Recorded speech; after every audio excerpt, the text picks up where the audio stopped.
Hoje eu gostaria de meditar com vocês sobre um tema que, coincidentemente, nós temos estudado sobre um desses personagens dos quais nós vamos falar nesta noite, na EBD. Mas, pensando no tema desta palavra de hoje, me veio à mente uma ave, o avestruz. Não sei se você já teve a oportunidade de ver um avestruz de perto. Ele é uma ave de porte grande, ele é uma ave forte, veloz. Lendo a respeito do avestruz, eu descobri que ele é capaz de correr até 65 quilômetros por hora. Eu nem sabia que ele tinha essa velocidade toda. Ele pesa entre 90 a 130 quilos. Ele é um animal extremamente resistente, na sua força, capaz de carregar até uma pessoa adulta. Mas apesar desse porte todo, o avestruz é considerado o animal mais medroso que tem. Até uma borboleta pode assustá-lo. Qualquer barulho diferente, qualquer coisa desconhecida para ele, ele tem uma única reação: enfiar a cabeça no buraco, para que as coisas se resolvam e depois ele tire a sua cabeça daquele lugar, Quantos de nós, às vezes, não temos a vontade só de enfiar a cabeça num buraco?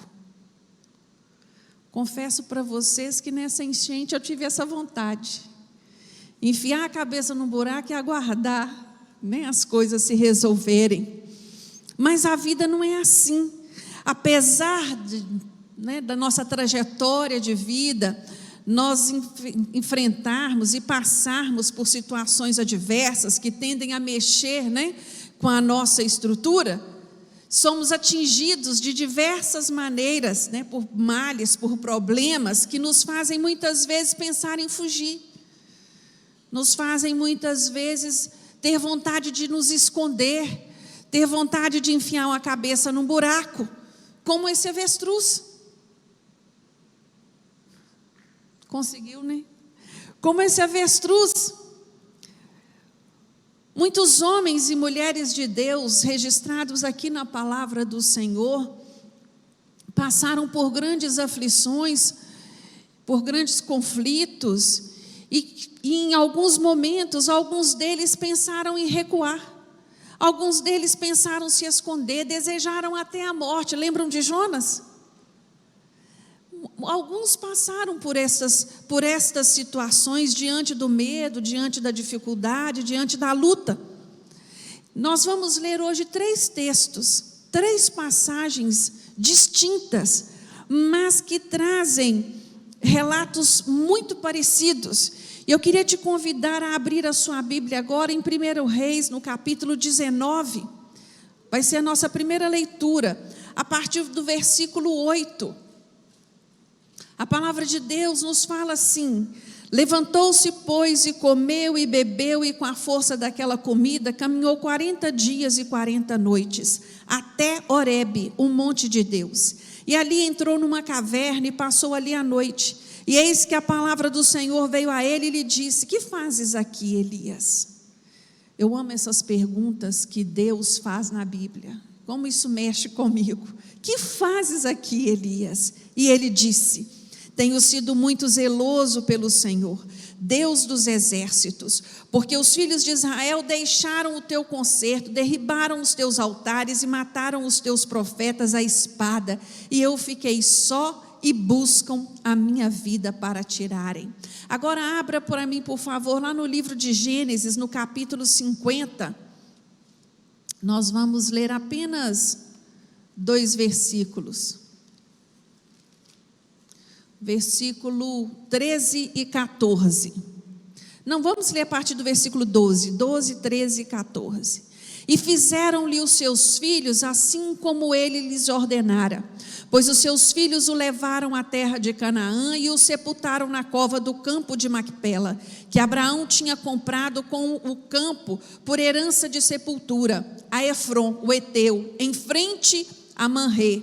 Depois tornou José para o Egito, ele e seus irmãos e todos os que com ele subiram a sepultar o seu pai, depois de haver sepultado o seu pai. Agora nós vamos ler 1 Samuel, capítulo 22, dos versículos 1 ao 5. Primeiro nós vimos falar da caverna no Monte Horebe, agora da caverna em Macpela, e agora nós vamos ver em qual caverna se encontrava Davi. Então veio Davi a Nobe, ao sacerdote Aimeleque, e Aimeleque tremendo saiu ao encontro de Davi e disse-lhe: por que vens só e ninguém contigo?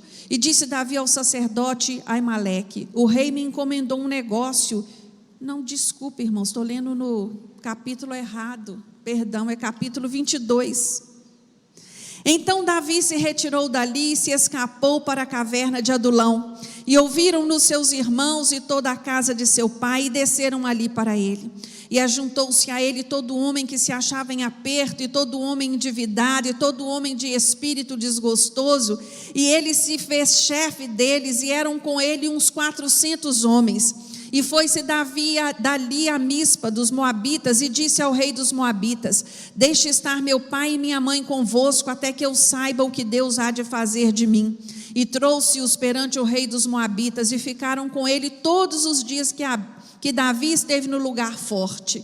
Porém o profeta Gade disse a Davi: não fiques naquele lugar forte, vai e entra na terra de Judá. Então Davi foi e veio para o bosque de Herete. Amém? Fala com o Senhor. Senhor, fala comigo esta noite. Senhor, eu quero ouvir a sua voz. Estou aqui na sua casa porque sou necessitado de ti. Senhor, fala comigo, no nome de Jesus. Amém.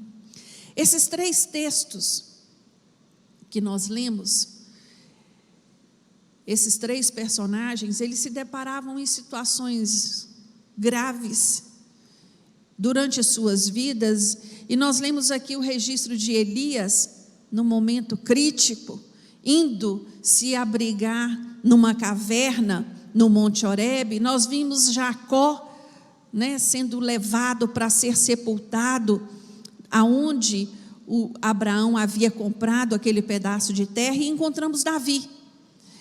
Cada um desses homens teve que enfrentar a sua própria caverna. E as cavernas aqui registradas, elas são citadas em momentos muito específicos na vida dessas pessoas. Quando pensamos em caverna, o que vem à nossa mente é o quê? Um lugar sombrio, um lugar escuro, um lugar frio, um lugar onde habita bestas feras, um lugar nada aprazível. Mas na hora do desespero, nós chegamos a pensar que ali é um lugar adequado para se estar. Quando estamos com medo, perdemos a capacidade de avaliar, de enxergar um pouco mais além. Perdemos o equilíbrio e a visão espiritual. Parece que nós temos um tipo de amnésia espiritual. Esquecemos quem Deus é. E hoje em dia não é diferente. Enfrentamos, cada um de nós, essas cavernas, estes momentos aonde queremos fugir de tudo e de todos, aonde nós queremos nos esconder. E nós devemos entender nesta noite que eu posso até ir para a caverna, mas na caverna há um tempo de aprendizado, e eu tenho que estar disposto a aprender.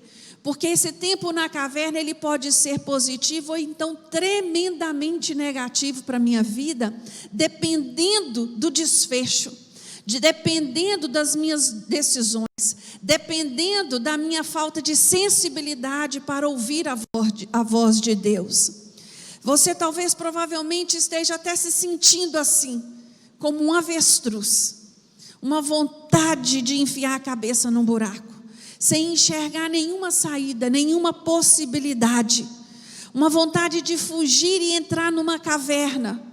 Mas o Senhor, nesta noite, Ele quer te dizer uma coisa, meu irmão: é tempo de sair, é tempo de se colocar face a face com o Senhor, não é tempo de se esconder. Na maioria das vezes, dos homens e mulheres de Deus que enfrentaram essas situações, que entraram em certas cavernas, exceto Jacó, todos saíram. Todos saíram. E meditando nesses textos, hoje eu gostaria de fazer uma analogia de cada uma dessas cavernas, tirando uma lição para a minha vida e para a sua. E eu espero em Deus que eu consiga passar para você aquilo que o Senhor ministrou no meu coração. A primeira caverna que nós lemos foi a caverna no Monte Horebe, onde Elias se encontrava. Eu gostaria de dar um nome muito especial para essa caverna: a caverna do desespero. Vamos intitular assim. Elias, quando entra nessa caverna, ele buscava se esconder de um perigo iminente, se esconder de uma ameaça que ele havia recebido de Jezabel, esposa do rei Acabe. Essa mulher havia matado vários profetas de Deus, e ela manda um recado para Elias, falando para ele que ela iria matá-lo. E ela fala assim: amanhã eu garanto que você será morto. Só de ouvir esta mensagem, Elias temeu pela própria vida e fugiu. E quando ele encontra essa caverna no Monte Horebe, ele entra nela, se sentindo ali acuado, se sentindo cansado, pressionado por esta ameaça. Quando nós olhamos para a vida de Elias e vemos todos os milagres que ele vive, chega a ser incoerente, chega a ser até impossível para nós entendermos ele passar por aquilo. Mas isso é normal, ele era humano. Isso acontece, não é algo impossível. Mas ali naquele momento de medo, de desespero, né, o Senhor vem e fala com Elias.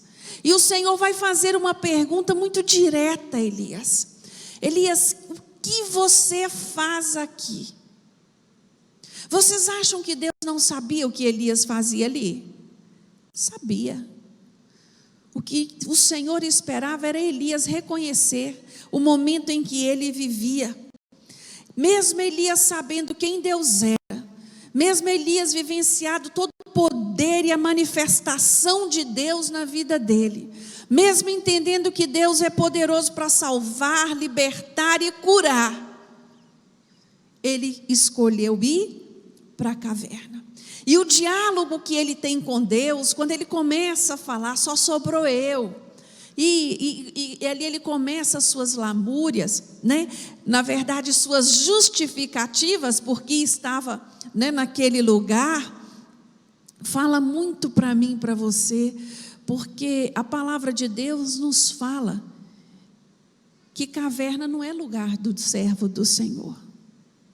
Quando o Senhor fala para ele: o que fazes aqui, meu servo?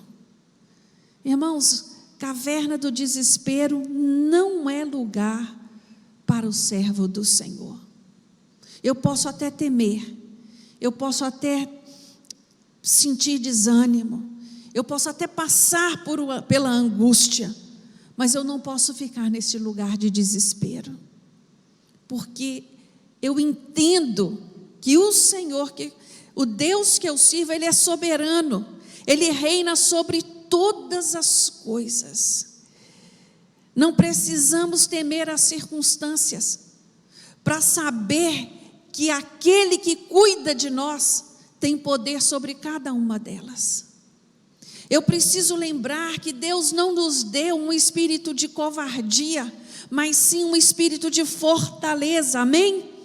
Para que nós possamos sair dessas situações que muitas vezes nos encontramos. A caverna do desespero, se nós não tivermos atento ao lugar onde nós estamos, ela vai sugando a nossa fé, ela suga a nossa força.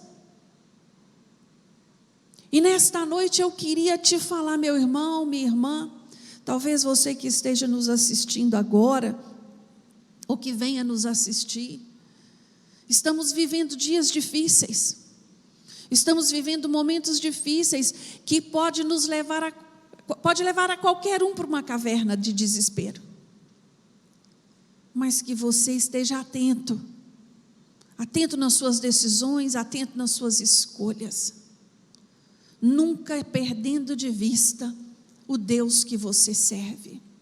A segunda caverna que eu vejo nesse texto que nós lemos, a caverna de Macpela, eu queria dar um nome a ela de a caverna da morte.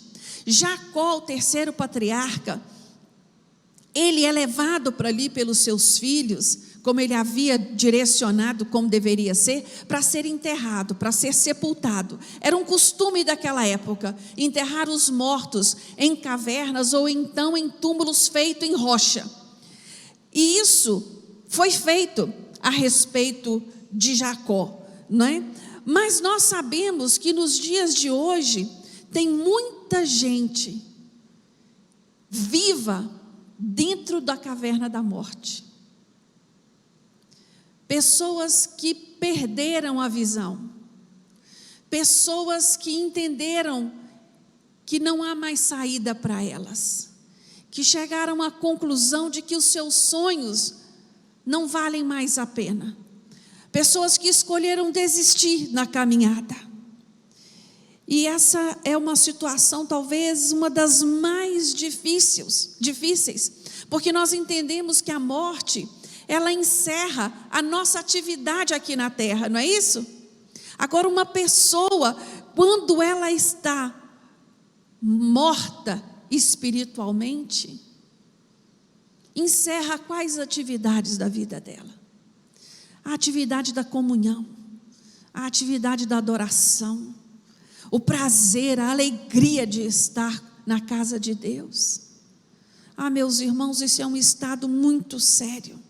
Existem pessoas que entraram para essa caverna e sepultaram a sua vida ali, sepultaram sua esperança, sepultaram seus sonhos, sepultaram seus relacionamentos, até a sua comunhão com Deus. Hoje é noite de sair da caverna, hoje é noite de sair deste lugar de desesperança. O Senhor fala muito ao meu coração a esse respeito. Quando nós olhamos para a palavra de Deus, Jesus ressuscitando Lázaro, um homem que já havia 4 dias de morto, o que é para ele ressuscitar seus sonhos? O que é para ele ressuscitar aquilo que você tem dado como perdido?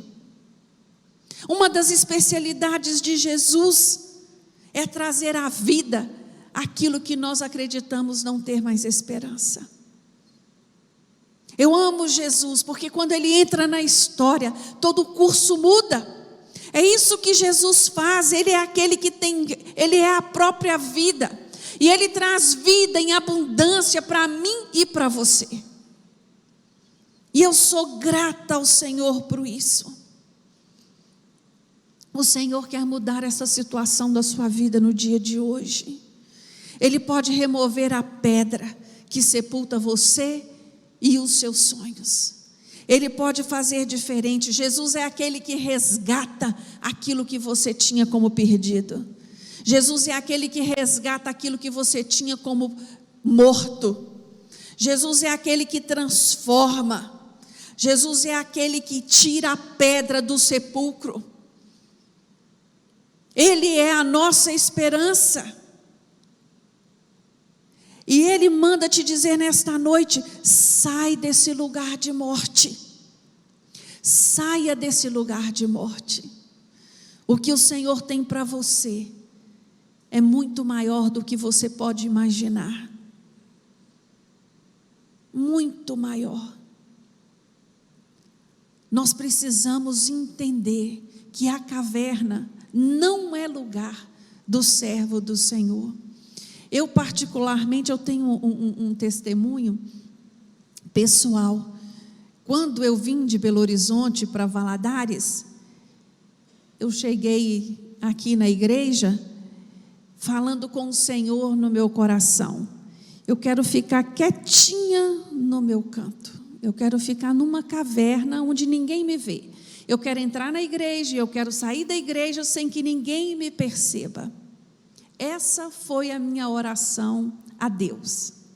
Aí passaram-se alguns domingos, eu entrando por aquela porta, Georgia vai encontrar comigo no corredor e fala comigo assim: ô Jaque, eu estou querendo te pedir uma coisa. Eu falei: pois não. A Georgia é uma pessoa que você não consegue dizer não para ela. Ela chega para mim e fala assim: eu queria que você desse aula na sala dos jovens casados. Aí eu falei: ô Georgia, me deixa quietinha. Não, eu estou precisando de você. E assim começou. Caverna não é lugar do servo do Senhor. Mesmo que você não esteja triste, mesmo que você não esteja desanimado, não era meu caso. Caverna não é lugar do servo do Senhor. E aqui nós encontramos uma terceira caverna, a caverna de Adulão.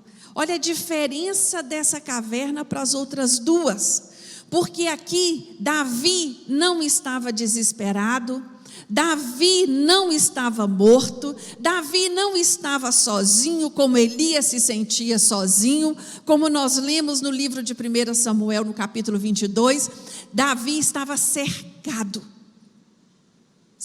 por homens, cercado pela sua família. Sua família, quando soube que ele estava ali, foi ao seu encontro, foi estar com ele. A Bíblia diz que os homens que estavam passando por momentos difíceis, os endividados, os amargurados de espírito, todos foram estar com Davi. Todos. E a Bíblia diz que mais ou menos quantos? 400 pessoas estavam ali.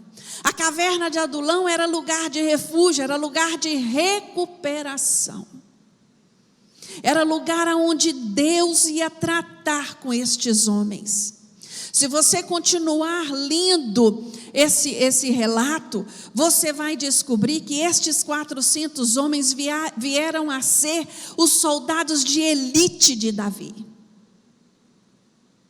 Deixaram de ser aqueles amargurados, deixaram de ser aqueles endividados, deixaram de ser aqueles desprezados, para serem reconhecidos como os valentes de Davi.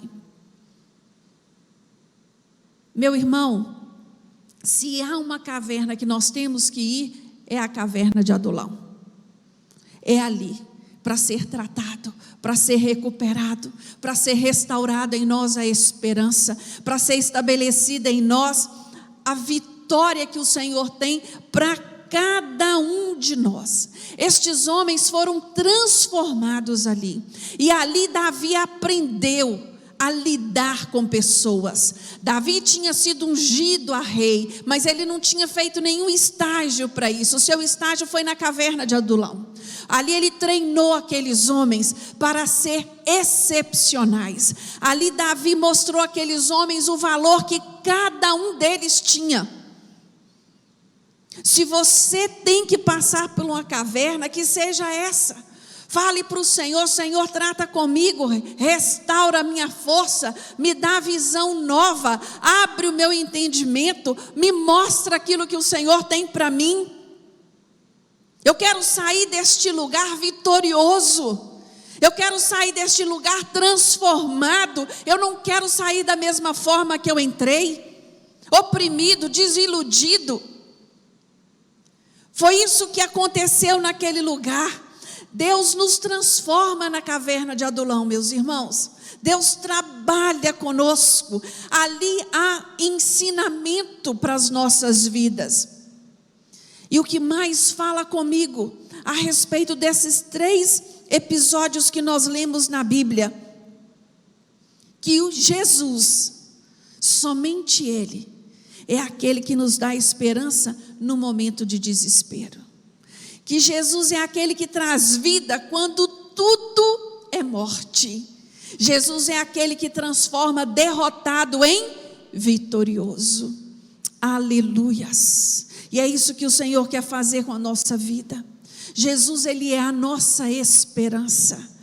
A caverna da morte não é lugar do servo do Senhor.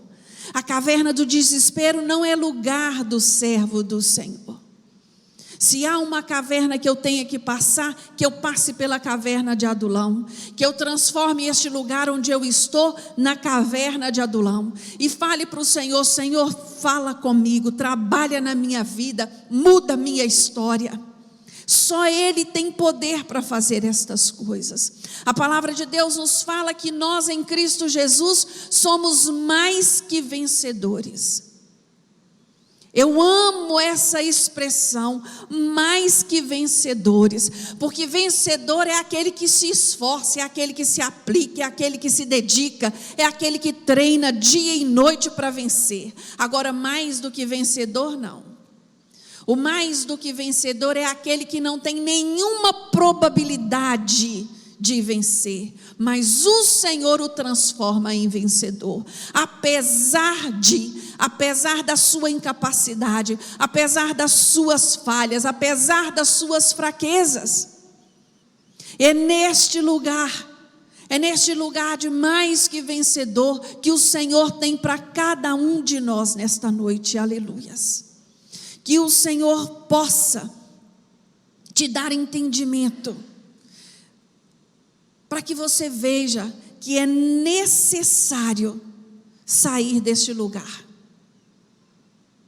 E eu, quando olho para o diálogo que o Senhor tem com Elias, quando ele pergunta para ele que lugar, o que ele está fazendo naquele lugar, e ele dá todas as suas explicações, Deus diz para ele o quê? Sai que eu quero falar contigo. Isso ensina uma lição para mim e para você, meus irmãos. No lugar do desespero, não tem diálogo com Deus. Na caverna da morte, não tem diálogo com Deus. É necessário sair, é necessário ação, é necessário se posicionar de pé para ouvir a voz do Senhor. Eu entendo que existem momentos da nossa vida de tristeza. Eu entendo que existem momentos na nossa vida que as coisas se avolumam de tal maneira que nós pensamos que não vamos dar conta. Mas em que nenhum destes momentos nós percamos de vista quem é o Senhor e o que Ele faz por nós. Que nesta noite você seja um dos valentes de Jesus. Amém? Nós fazemos parte do exército de Jesus. Que você seja um valente, que você saia deste lugar de derrota, de tristeza e lute e vença no nome de Jesus. Amém? Vamos ficar de pé? Que esta palavra, ela possa gerar frutos na sua vida durante essa semana. Que você possa meditar nestes textos que nós lemos.